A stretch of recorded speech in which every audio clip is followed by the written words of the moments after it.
പ്രതിഷേധ കടൽ തീർത്ത് രാഹുൽ ഗാന്ധിയുടെ വോട്ടർ അധികാർ യാത്രയ്ക്ക് പട്നയിൽ സമാപനം. പ്രസംഗത്തിൽ വോട്ട് കൊള്ളയിൽ കൂടുതൽ തെളിവുകൾ പുറത്തുവിട്ടേക്കുമെന്ന സൂചന നൽകി രാഹുൽ ഗാന്ധി. ഇപ്പോൾ പുറത്തു വന്നത് ആറ്റം ബോംബാണെങ്കിൽ ഹൈഡ്രജൻ ബോംബ് തയ്യാറാണെന്നാണ് മുന്നറിയിപ്പ്. ER രാഗേഷാണ് നമുക്കൊപ്പം കൂടുതൽ വിവരങ്ങളുമായി ചേരുന്നത്. ER, very good morning. ഇപ്പോൾ സൂചിപ്പിച്ചതുപോലെ തന്നെ പ്രതിപക്ഷ സഖ്യത്തിന്റെ ഐക്യവും കരുത്തുമൊക്കെ കണ്ട ദിവസങ്ങളാണ് കടന്നുപോയത്. കൂടുതൽ തുറന്ന പോരിലേക്ക്, ശക്തമായ പോരിലേക്ക് ഞങ്ങൾ ഇറങ്ങുന്നു കേന്ദ്ര സർക്കാരിനെതിരെ എന്ന മുന്നറിയിപ്പ് കൂടി രാഹുൽ ഗാന്ധിയുടെ ഭാഗത്തു നിന്നുണ്ടായി. വരാനിരിക്കുന്നത് ഹൈഡ്രജൻ ബോംബാണ് എന്നതാണ് മുന്നറിയിപ്പ്, അല്ലേ? Good morning Arya. അതെ, ഒരു മുന്നറിയിപ്പ് തന്നെയാണ് രാഹുൽ ഗാന്ധി ഇപ്പോൾ തെരഞ്ഞെടുപ്പ് കമ്മീഷനും ഒപ്പം തന്നെ കേന്ദ്ര സർക്കാരിനും നൽകുന്നത്. കാരണം നിലവിൽ ഗുരുതരമായ ആരോപണങ്ങൾ ഒപ്പം തന്നെ ചില വെളിപ്പെടുത്തലൊക്കെ തന്നെ രാഹുൽ ഗാന്ധി നടത്തിയിട്ടുണ്ട്. കാരണം ലോക്സഭാ തെരഞ്ഞെടുപ്പിൽ BJP വിജയിച്ചത് അധികാരത്തിൽ വന്ന അട്ടിമറിയിലൂടെയാണെന്നാണ് രാഹുൽ ഗാന്ധി പറഞ്ഞിരുന്നത്. അത് ലോക്സഭാ തെരഞ്ഞെടുപ്പിന് ശേഷം തന്നെ പലപ്പോഴായി രാഹുൽ ഗാന്ധി പറഞ്ഞതാണ്.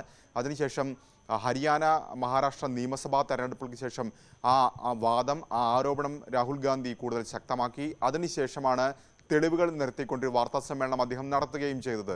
ഈ യാത്ര 16 ദിവസമാണ് ബീഹാറിലൂടെ കടന്നുപോയത്. ഏതാണ്ട് 25 ജില്ലകൾ അത് കടന്നു പോവുകയും ചെയ്തു. ഇതിലുടനീളം രാഹുൽ ഗാന്ധി കമ്മീഷനെതിരെയും ഒപ്പം തന്നെ സർക്കാരിനെതിരെയും തന്നെയാണ് വിമർശനം ഉന്നയിച്ചത്. കാരണം രാഹുൽ ഗാന്ധി ചൂണ്ടിക്കാണിക്കുന്ന പ്രധാനപ്പെട്ട കാര്യം 2014 മുതൽ ഇത്തരത്തിൽ വോട്ട് കൊള്ള നടക്കുന്നുണ്ട് എന്നാണ് രാഹുൽ ഗാന്ധി പറഞ്ഞിരുന്നത്. പക്ഷേ രാഹുൽ ഗാന്ധി ഇപ്പോൾ ഏതായാലും വ്യക്തമാക്കുന്നത് വരാനിരിക്കുന്ന ഒരു ഹൈഡ്രജൻ ബോംബാണെന്ന് രാഹുൽ ഗാന്ധി പറയുമ്പോൾ എന്തോ ചില കാര്യങ്ങൾ കൂടി ഇനി രാഹുൽ ഗാന്ധിക്ക് വെളിപ്പെടുത്താനുണ്ട് എന്ന് തന്നെ മനസ്സിലാക്കണം. ഏതായാലും ഈ യാത്ര വലിയ വിജയമാണ് എന്ന് തന്നെയാണ് ഇന്ത്യ സഖ്യം അവകാശപ്പെടുന്നത്. കാരണം തെരഞ്ഞെടുപ്പാണ് ബീഹാറിൽ.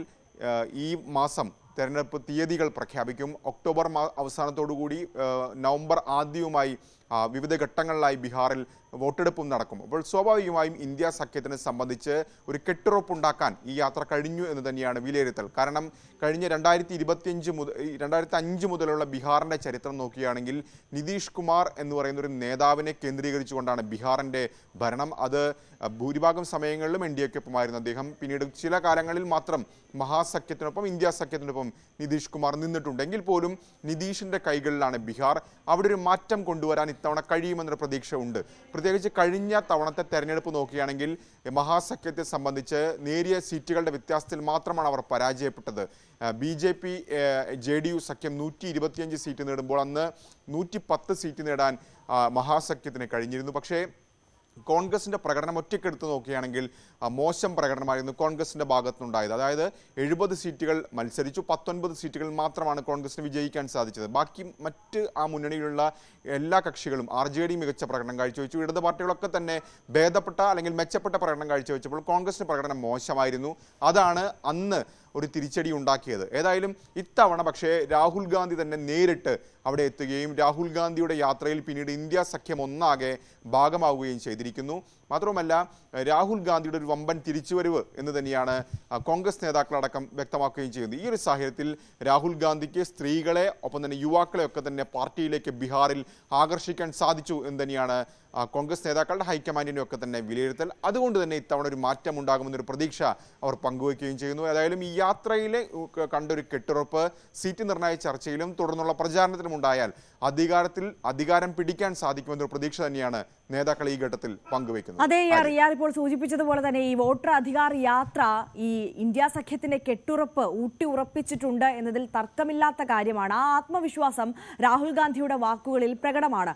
ഇപ്പോൾ അദ്ദേഹം പറഞ്ഞത് ഈ വരാനിരിക്കുന്ന ഹൈഡ്രജൻ ബോംബ് പൊട്ടിക്കുന്നതോടുകൂടി പ്രധാനമന്ത്രിക്ക് പിന്നെ രാജ്യത്തെ ജനങ്ങളുടെ മുഖത്ത് നോക്കാൻ പോലും കഴിയാത്ത രീതിയിലുള്ള സാഹചര്യത്തിലേക്ക് കാര്യങ്ങൾ നീങ്ങുമെന്നുള്ളതാണ്. പക്ഷേ ഇത്രത്തോളം ആത്മവിശ്വാസത്തോടു കൂടി പ്രതികരിക്കുന്ന പ്രതിപക്ഷ നേതാവിനോട് ഏത് തരത്തിലുള്ള സമീപനമാണ് കേന്ദ്ര സർക്കാർ നടത്തുന്നത്?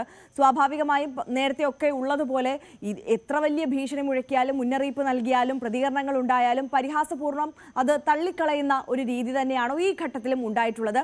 എങ്ങനെ പ്രതികരിക്കുന്നു BJP നേതാക്കൾ? അതെ ആര്യ, അത്തരമൊരു സമീപനം തന്നെയാണ് BJP നേതാക്കളുടെ ഒക്കെ തന്നെ ഭാഗത്തുനിന്നുണ്ടായിട്ടുള്ളത്. കാരണം രാഹുൽ ഗാന്ധിയുടെ ആരോപണങ്ങളെ BJP പൂർണ്ണമായും തള്ളിക്കളയുകയാണ്. കാരണം ഇന്നലെ ഈ യാത്ര നടക്കുന്ന ഘട്ടത്തിൽ തന്നെ BJP നേതാക്കൾ വാർത്താ സമ്മേളനം നടത്തി. രവിശങ്കർ പ്രസാദ് അടക്കമുള്ള ദേശീയ നേതൃത്വത്തിൽ തന്നെ സീനിയർ ആയിട്ടുള്ള നേതാക്കൾ, മുൻ വക്താവ് കൂടിയാണ്, മുൻ മന്ത്രി കൂടിയാണ് അദ്ദേഹം വാർത്താ സമ്മേളനം നടത്തി. അദ്ദേഹം ഒക്കെ തന്നെ രാഹുൽ ഗാന്ധി ഉന്നയിക്കുന്ന കാര്യങ്ങൾ, വാദങ്ങൾ, ആരോപണങ്ങളൊക്കെ തന്നെ പൂർണ്ണമായി തള്ളിക്കളയുകയാണ് ബി. കാരണം രാഹുൽ ഗാന്ധി പറയുന്നത് പോലെയല്ല കാര്യങ്ങളെന്നാണ് ബി. മറുപടി ഇതിന് പറയുന്നത്. കാരണം 2014 തൊട്ട് വോട്ട് മോഷണമുണ്ട് എന്ന് രാഹുൽ ഗാന്ധി ആരോപിക്കുന്നു. 2024 വിജയം അതുകൊണ്ട് മാത്രമാണെന്ന് രാഹുൽ ഗാന്ധി പറയുന്നു. പക്ഷെ അങ്ങനെയല്ല, അത് BJPക്കും ഒപ്പം തന്നെ നരേന്ദ്രമോദിക്കും ജനങ്ങൾ നൽകിയ അംഗീകാരമാണ് എന്ന വാദത്തിൽ ഉറച്ചു നിൽക്കുകയാണ് BJP. അതുകൊണ്ട് തന്നെ രാഹുൽ ഗാന്ധി പറയുന്ന മഹാരാഷ്ട്രയിലും ഹരിയാനയിലും ഒക്കെ അട്ടിമറി നടന്നുവെന്ന് അദ്ദേഹം സൂചിപ്പിക്കുന്ന പോലെ തന്നെ അല്ല കാര്യങ്ങളെന്ന ആവർത്തിച്ചുള്ള, അതായത് പതിവ് മറുപടി ഈ ഘട്ടത്തിലും BJP ആവർത്തിക്കുന്നുണ്ടെന്ന കാര്യത്തിൽ സംശയമില്ല. പക്ഷേ BJPയെ സംബന്ധിച്ചിടത്തോളം ഈ തെരഞ്ഞെടുപ്പ് നിർണായകമാണ്. കാരണം ബീഹാർ എന്ന് പറയുന്നത് ദേശീയ രാഷ്ട്രീയത്തിൽ തന്നെ വലിയ സ്വാധീനം ചെലുത്തുന്ന ഒരു നിയമസഭാ തെരഞ്ഞെടുപ്പാണ്. അവിടെ അധികാരം നിലനിർത്തുക എന്നുള്ളത് BJPയെ സംബന്ധിച്ച് ഏറെ നിർണായകമാണ്. കാരണം നമുക്കറിയാം, കഴിഞ്ഞ ലോക്സഭാ തെരഞ്ഞെടുപ്പിന് തൊട്ടു മുമ്പ് നിതീഷ് കുമാർ ഇന്ത്യ സഖ്യത്തിലായിരുന്നു. ഇപ്പോൾ പല നേതാക്കളും പറയുന്നുണ്ട്, ഇന്ത്യ സഖ്യത്തിൽ തന്നെ പല നേതാക്കളും ഈ ഘട്ടത്തിലും പറയുന്നുണ്ട്, നിതീഷ് കുമാർ 2024 ലോക്സഭാ തെരഞ്ഞെടുപ്പിൽ ഇന്ത്യ സഖ്യത്തിനൊപ്പമായിരുന്നെങ്കിൽ ദേശീയ തലത്തിൽ തെരഞ്ഞെടുപ്പ് ഫലം മറിച്ചായനെന്ന പ്രതികരണം പല നേതാക്കളും പറഞ്ഞിട്ടുണ്ട്.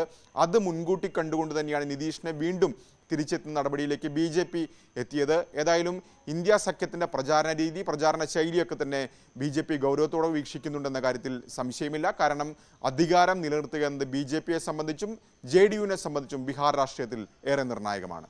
ആര്യ. യെസ്, തീർച്ചയായും. രാഗേഷാണ് വിശദാംശങ്ങളുമായി നമുക്കൊപ്പം ചേർന്നത്.